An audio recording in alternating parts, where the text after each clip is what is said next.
안녕하세요. 비노트입니다. 세상에는 스마트폰 케이스가 참 많죠.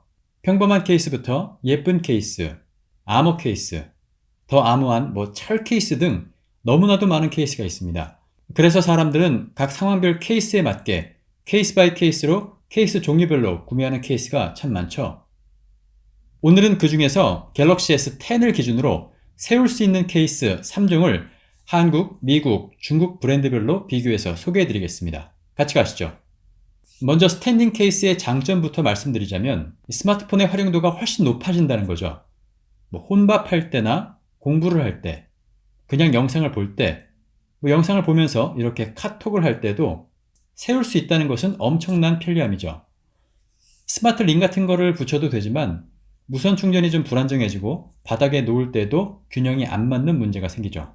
지금부터 한국과 미국, 중국의 스탠딩 케이스를 소개하겠습니다. 먼저 한국의 케이스부터 볼게요.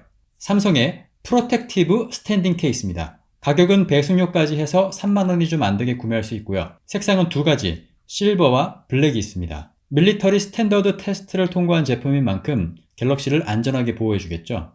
제품 옆면과 안쪽은 고무 재질의 TPU 소재를 보이고 뒷면은 플라스틱으로 처리되어 있습니다. 구매 전에 이미지로만 봤을 때보다 실제로 보면 더 날렵하고 가벼운 느낌이 들어요. 무게도 45g으로 보기보다 가볍고요. 뒷면 디자인은 이렇게 캐리어나 하드 케이스처럼 생겼는데 호불호가 좀 있겠죠. 한번 장착을 해보겠습니다. 이렇게 끼우면 쉽게 잘 들어가요. 모든 단자와 구멍도 이상 없고요. 키감은 특별할 게 없네요. 약간 둔탁한 느낌으로 눌리긴 합니다. 갤럭시의 옆면을 잘 감싸주면서도 디스플레이를 침범하지 않기 때문에 가장자리에서 보호 필름이 밀릴 일은 없겠네요. 디스플레이를 보호하기 위해서 이렇게 위아래가 돌출되어 있는데 돌출 부분이 너무 얇게 처리되어 있어서 만졌을 때 느낌이 좀 날카로워요. 무선 충전은 이상 없이 고속으로 잘 되고요. 스탠딩 방식은 이렇게 두 개의 날개를 이용하는데 각각이 거치되는 각도가 좀 다릅니다. 긴 게 더 높은 각도로 세워지고요. 짧은 거는 좀 더 누워있는 형태예요. 이렇게 가로로 세우는 건 비교적 단단한 게 별 문제가 없는데 이렇게 세로로 세울 땐 좀 불안정합니다. 날개가 좀 약해서 이렇게 견고하지를 못하고 각도도 너무 누워 있어서 좀 애매하네요. 실제로 이 날개들은 이렇게 빠지는 방식이라고 설명서에 써 있어요. 충격이 가해지면 부러지는 대신 이렇게 빠진다는 거겠죠. 이게 장점일지 단점일지는 개인적인 차가 있겠지만 만약 빠진다면 분실의 우려가 있는 건 어쩔 수 없겠네요. 다음은 미국에서 날아온 케이스예요. This case name is just a sub case. 이 브랜드는 사실 제가 태블릿 케이스에서 즐겨 사용하고 있어요. 가격은 이베이나 아마존에서 한 20bucks 정도 하고요. 지금은 알리익스프레스에서 $20 정도에 한국까지 무료 배송을 하고 있네요. 가격은 우리 돈으로 23,000원 정도니까 앞에 케이스보다는 좀 저렴하네요. 역시 밀리터리 스탠더드 테스트를 통과한 제품으로 내구성과 갤럭시 보호력은 믿을만 하겠죠. 이 케이스는 이렇게 전면을 덮어주는 플라스틱 프레임과 후면 전체를 감싸주는 커버로 구성되어 있어요. 이 뒷커버는 고무 재질과 플라스틱이 섞여 있는데 후면 플라스틱에는 이렇게 미끄럼 방지 고무가 잘 배치되어 있네요. 무게는 71g으로 S10 무게의 절반 정도 나가요. 한번 장착을 해보겠습니다. 장착 방법은 먼저 앞프레임을 이렇게 갤럭시에 끼워주고 뒷커버를 추가로 끼워주는 방식이에요. 충전 단자와 이어폰 단자의 덮개가 이렇게 두툼하게 잘 보호되어 있고 키감도 좋고 만듦새도 아주 단단합니다.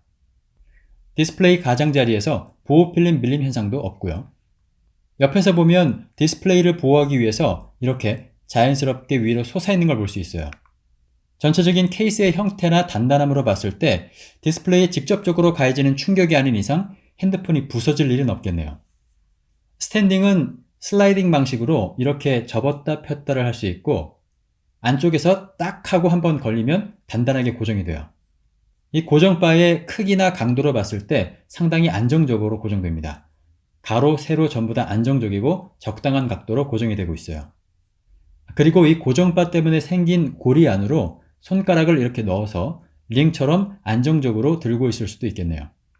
심지어 이렇게 돌아가는 벨트 클립이 기본적으로 제공되니까 자전거나 가방 등에 물려놓기에도 좋겠네요.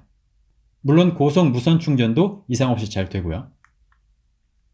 만듦새나 보호력, 키감 전부 다 훌륭한데 너무 커요. 베젤이 거의 없었던 S10인데 이렇게 위아래 양옆으로 두꺼워졌죠. 넓고 뚱뚱해져서 그립감도 마치 미맥스 같은 태블릿을 들고 있는 느낌이 나요. 이 카메라 쪽으로 보이는 두께를 좀 보시면 이 케이스가 얼마나 두꺼운지 보이실 거예요. 그리고 한번 끼워 놓으면 다시 빼는 것도 진짜 너무 어렵네요.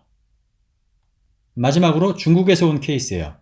딱히 이름은 없고요. 중국엔 케이스가 정말 많은데 그나마 쓸 수 있을 것 같은 디자인을 한번 골라봤습니다. 가격은 2.99달러의 무료 배송이고요. 2주일 정도 만에 도착하는 나름 빠른 배송을 선택하면 배송료까지 해서 5달러대에 구매 가능하죠. 최종적으로 6,000원 정도면 보름 정도 만에 받아볼 수 있다는 소리예요. 재질은 전부 고무 재질인데 상당히 흐물흐물거립니다. 대신 무게는 24g으로 진짜 가벼워요. 역시 뒷면 디자인은 호불호가 좀 갈리겠죠? 한번 끼워보겠습니다. 우선 핏감은 좋아요. 거의 생폰 느낌이 나네요. 키감도 가볍게 잘 눌립니다. 근데 너무 흐물흐물거리는 탓에 옆면이 이렇게 쉽게 벌어지고, 그리고 옆에서 봤을 땐 앞선 두 케이스와는 달리 디스플레이보다 높게 디자인되어 있지 않아서 디스플레이를 보호하기엔 좀 취약하겠네요. 그리고 가장 중요한 이 스탠딩 방식이 저는 처음 보는 방식이에요. 고무 재질의 바 같은 것을 이렇게 내려서 고정하는데 특이하네요. 안쪽에서 구조를 보자면 이렇게 작동되는데 고무 재질이라 핸드폰을 긁어서 상처내는 일은 없을 것 같네요. 거치는 그냥 평범한 수준인데 세로 거치는 안 되네요. 근데 이 고리 모양이 손가락을 넣어서 잡기에는 아주 훌륭해요. 거치보다 오히려 이게 더 마음에 드네요. 다만 손잡이 같은 이 부분이 좀 튀어나와 있어서 바닥에 놓으면 좀 덜렁거립니다. 물론 무선 충전은 이상 없이 고속으로 잘 되고요. 이 케이스는 가볍고 핏감은 참 좋은데 좀 불안한 케이스라고 할 수 있네요. 잘 보셨나요? 오늘 소개해드린 이 케이스의 구매 방법은 아래 내용란에 간단하게 적어놓겠습니다. 다음에는 더 신기하고 특이한 케이스로 찾아오겠습니다. 거산 비노트였습니다.